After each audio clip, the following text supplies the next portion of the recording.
नमः शिवाय। शिव महापुराण श्रीकोटि रुद्र संहिता अध्याय 7 नंदिकेश्वर महिमा। आ प्रकारे कथा सांभळीने ऋषि बोल्या, हे सूतजी, आप अમને કહો કે દરેક વર્ષ ગંગાજી નર્મદા નદીમાં વૈશાખ સુદ શુક્લ સપ્તમીના દિવસે કયા કારણથી આવે છે?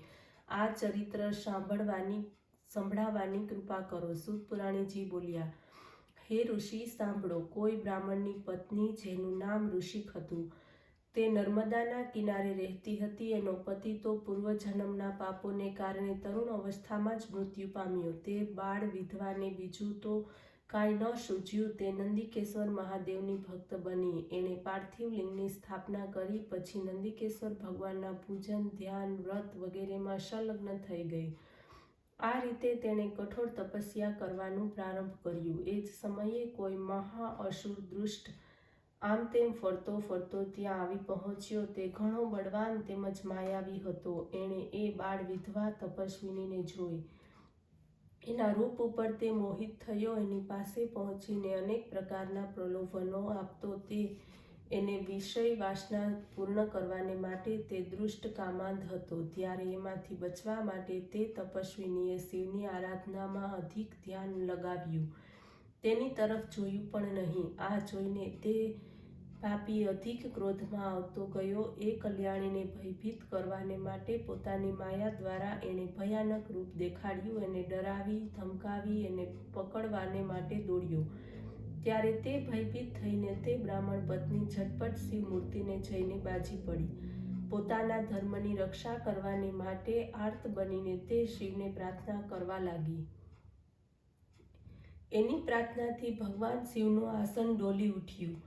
એ મૂર્તિમાંથી ભગવાન પ્રગટ થયા। એમના હાથમાં ભયાનક ત્રિશૂળ હતું અને એના દ્વારા જ એ પાપીને પૂરો કર્યો। તપસ્વીનીને સંકટ દૂર થયું। ત્યારે સૌમ્ય રૂપની તે બ્રાહ્મણી દર્શન આપતા ભગવાન બોલ્યા, હે કલ્યાણી, હું તમારા ઉપર અત્યંત પ્રસન્ન છું।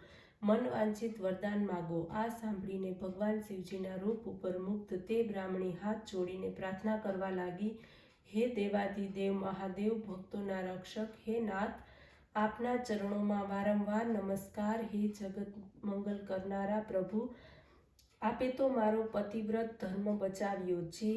જો આપ મારા ઉપર પ્રસન્ન હો તો આ પાર્થિવ મૂર્તિમાં હંમેશને માટે આપ બિરાજતા રહો અને મારી ભક્તિ આપના દ્રઢ થાય। આ સાંભળીને ભગવાન શંકર પ્રસન્ન થઈને બોલ્યા, હે દેવી, તમારી અભિલાષા પૂર્ણ થાવ। સૂત પુરાણીજી બોલ્યા, એ સમયે આકાશમાંથી પુષ્પ વર્ષા થવા લાગી। અપ્સરાઓ નૃત્ય કરવા લાગી। બ્રહ્મા વગેરે સર્વ દેવતા પોતપોતાના વાહનો ઉપર આરૂઢ થઈને ત્યાં આવ્યા અને શિવ સ્વરૂપનું દર્શન કરતા નમ્રતાપૂર્વક પ્રાર્થના કરવા લાગ્યા। આ બાજુ પતિ પાવની ગંગા પણ એ સતી ઋષિકાની પાસે આવી અત્યંત પ્રસન્નતાપૂર્વક કહેવા લાગી કે, હે કલ્યાણી, હું પણ આપની પ્રતિજ્ઞા કરું છું કે પ્રત્યેક વર્ષે વૈશાખ સુદની શુક્લ સપ્તમીના દિવસે હું અહીં આવીશ, કારણ કે જ્યાં સદાશિવનો નિવાસ હોય ત્યાં મારું આગમન સદા આવશ્યક છે। આ વચન સાંભળતા ઋષિકાને આનંદ થયો। ભગવાન શંકર એ જ દિવસથી એ પાર્થિવ લિંગમાં નિવાસ કરવા લાગ્યા। ત્યારથી જ શુક્લ સપ્તમીના દિવસે ગંગાજી ત્યાં આવે છે। ત્યારથી આ તીર્થ નંદીશ્વરના નામથી સંસારમાં પ્રસિદ્ધ છે। હે ઋષિગણ, તીર્થના પવિત્ર કુંડમાં સ્નાનથી બ્રહ્માદિક જેવા ઘોર પાપ પણ નાશ પામે છે। અંતમાં એને શિવપદની પ્રાપ્તિ થાય છે। ઓમ નમઃ શિવાય।